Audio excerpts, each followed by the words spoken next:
नमस्कार मित्रों, आज मैं आपके लिए लेकर आया हूँ क्लास 11th बायोलॉजी में चैप्टर 15 अर्थात कोशिका से संबंधित जीव द्रव्य के बारे में बात करने वाले हैं। आज के लेक्चर में हम लोग बात करेंगे कोशिका में जो जीव द्रव्य होता है वो क्या होता है, इसके बारे में विस्तार से बात करने वाले हैं। लेकिन उससे पहले यदि आप मेरे चैनल पर नए हैं तो मेरा चैनल लाइक कीजिए, सब्सक्राइब कीजिए और शेयर कीजिए। साथ ही साथ बेल आइकन को अवश्य दबाइएगा ताकि आपको आने वाली हर वीडियो की नोटिफिकेशन मिल सके। चलिए भाई, लेट्स स्टार्ट करते हैं जीव द्रव्य के बारे में। तो सबसे पहली बात तो यही आती है कि जीव द्रव्य के बारे में किसने क्या बताया, इसे जीव द्रव्य नाम किसने दिया, और जब इसकी खोज हुई तो अलग अलग वैज्ञानिकों ने अपने मत जो प्रस्तुत किए थे उनके अनुसार क्या क्या नाम इसे दिए गए थे। तो सबसे पहले बात करते हैं, एक वैज्ञानिक थे जूलियन हक्सले। जूलियन हक्सले नाम के जो वैज्ञानिक थे उन्होंने जीव द्रव्य को जीवन का भौतिक आधार बताया। आजकल सबसे ज्यादा पूछे जाने वाला प्रश्न जीव द्रव्य से संबंधित है कि जीवन का भौतिक आधार किसे कहा जाता है। तो जीव द्रव्य को कहा जाता है और ऐसा किसने बताया? जूलियन हक्सले नाम के वैज्ञानिक ने बताया। नेक्स्ट, अगला क्वेश्चन पूछा जाता है कि डुजार्डिन ने इसे क्या नाम दिया या सारकोड नाम इसे किसने दिया। तो सारकोड नाम देने वाले वैज्ञानिक हैं डुजार्डिन। डुजार्डिन नामक वैज्ञानिक ने इसे सारकोड नाम दिया। तीसरे हैं ह्यूगो वॉन मॉल। ह्यूगो वॉन मॉल ने 1846 में पादप कोशिका में प्रोटोप्लाज्म का वर्णन किया। मैक्स सुल्ज ने 1861 में जीव द्रव्यवाद अर्थात प्रोटोप्लाज्मिक थ्योरी का वर्णन किया तथा पुरकिंजे ने 1940 में प्रोटोप्लाज्म शब्द का प्रयोग सबसे पहले किया। तो क्वेश्चन पूछा जाता है कॉम्पिटिटिव लेवल पर कि प्रोटोप्लाज्म शब्द का प्रयोग सबसे पहले किसने और कब किया। तो 1940 में पुरकिंजे ने सबसे पहले प्रोटोप्लाज्म शब्द का प्रयोग किया। अब बात आती है प्रोटोप्लाज्म होता क्या है, जीव द्रव्य कहते किसे हैं। चलिए बात करते हैं जीव द्रव्य किसे कहा जाता है। तो देखते हैं वही जीव द्रव्य किसे कहा जाता है। देखिए, कोई भी कोशिका होती है, उस कोशिका को यदि हम देखना चाहें तो उसमें सबसे बाहर की तरफ एक परत होती है जिसे प्लाज्मा झिल्ली कहा जाता है। इस प्लाज्मा झिल्ली के केंद्र में यदि हम देखें तो इसमें एक केंद्रक पाया जाता है। केंद्रक में इस तरह की संरचनाएं उपस्थित होती हैं, इसे केंद्रक कहते हैं। तथा केंद्रक और प्लाज्मा झिल्ली के बीच में एक तरल द्रव भरा रहता है। केंद्रक और प्लाज्मा झिल्ली के बीच में एक तरल द्रव भरा रहता है जिसे कोशिका द्रव्य या साइटोप्लाज्म कहते हैं।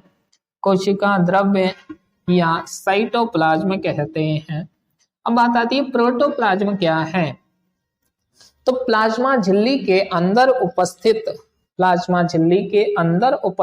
केंद्रक सहित समस्त संरचनाएं, प्लाज्मा झिल्ली के अंदर उपस्थित केंद्रक सहित समस्त संरचनाएं जीव द्रव्य कहलाता है। जीव द्रव्य में कौन कौन सी चीजें पाई जा रही हैं? जीव द्रव्य में एक तो केंद्रक है और केंद्रक के साथ में कोशिका द्रव्य पाया जा रहा है। कोशिका द्रव्य पाया जा रहा है। तो जीव द्रव्य में क्या क्या चीजें हैं? केंद्रक और कोशिका द्रव्य को ही सम्मिलित रूप से क्या कहते हैं? जीव द्रव्य कहते हैं। अगर इसमें से केंद्रक को हटा दिया जाए तो क्या शेष रह जाता है? कोशिका द्रव्य रह जाता है। तो इसीलिए हम लोग देख सकते हैं कि जीव द्रव्य क्या है, किसी भी कोशिका में प्लाज्मा झिल्ली के अंदर उपस्थित केंद्रक सहित समस्त संरचनाओं को जीव द्रव्य कहते हैं। जीव द्रव्य कहते हैं। नेक्स्ट, इसके बाद हम लोग बात करने वाले हैं जीव द्रव्य में कौन कौन से गुण पाए जाते हैं। जीव द्रव्य में कौन कौन से गुण पाए जाते हैं, इसके गुणों के बारे में हम लोग बात करेंगे। तो देखते हैं वही कौन कौन से गुण पाए जाते हैं।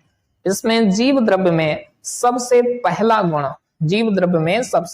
गुण पाया जाता है कि यह लसलसा जेली जैसा अर्ध तरल पदार्थ होता है, लसलसा जेली जैसा अर्ध तरल पदार्थ होता है, अर्थात इसमें कुछ पदार्थ तरल रूप में पाए जाते हैं और कुछ जो है ठोस रूप में पाए जाते हैं, इसीलिए जीव द्रव्य को अर्ध तरल पदार्थ कहते हैं। नेक्स्ट, यह है जल से भारी होता है, जल से भारी होता है तथा जल में आघुलनशील होता है, जल में आघुलनशील होता है, जल में घुलता नहीं है। दूसरा पॉइंट, लसलसा जेली जैसा अर्ध तरल पदार्थ होता है, जल से भारी होता है, जल में आघुलनशील होता है, जल में घुलता नहीं है। नेक्स्ट, अगला जो गुणधर्म होता है इसमें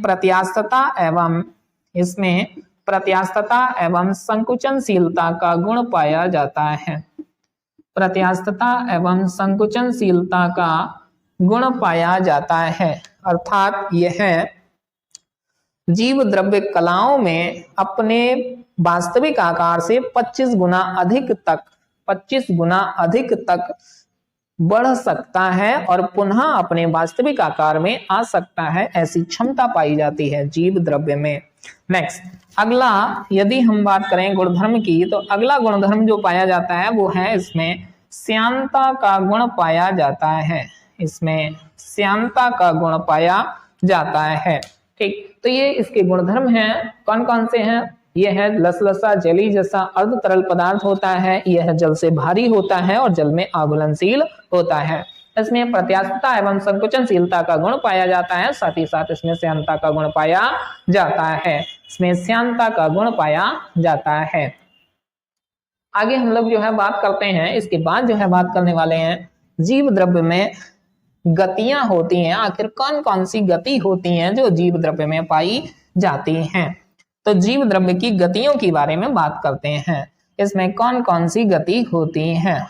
तो पहली बात, जीव द्रव्य में जो गति हो रही है वो निम्न प्रकार की होती हैं, जिसमें से पहली यदि हम बात करें तो सबसे पहली गति को कहते हैं जीव द्रव्य भ्रमण, जीव द्रव्य भ्रमण, जिसे जो है साइक्लोसिस कहा जाता है, साइक्लोसिस कहा जाता है।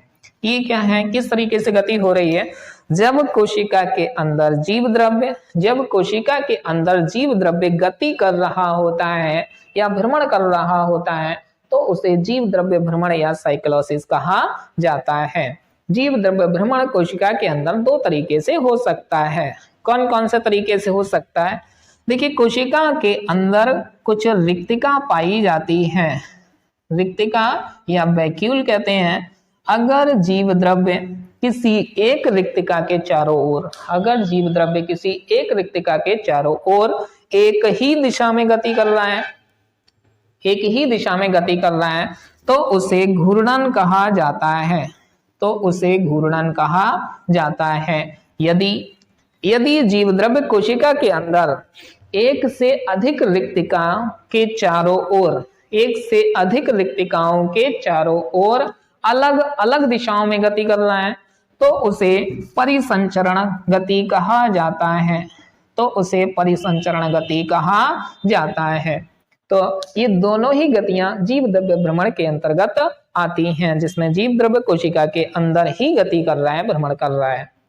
नेक्स्ट, दूसरी गति जो इसमें होती है वो है पक्षमाभि गति। दूसरी गति कहलाती है पक्षमाभि गति। पक्षमाभि गति कैसे होती है? देखिए, पक्षमाभ जो होते हैं इन्हें इंग्लिश में सीलिया कहा जाता है, पक्षमाभ या सीलिया। अब ये पक्षमाभ क्या है? देखिए, छोटी छोटी पतली महीन धागे जैसी संरचनाएं होती हैं जिन्हें पक्षमाभ या सीलिया कहते हैं। अगर जीव द्रव्य में गति पक्षमाभ के कारण हो रही है तो उसे पक्षमाभि गति कहा जाता है। और इस तरह की गति जो होती है वो मांस व फर्ण के नर युग्मकों में पाई जाती है।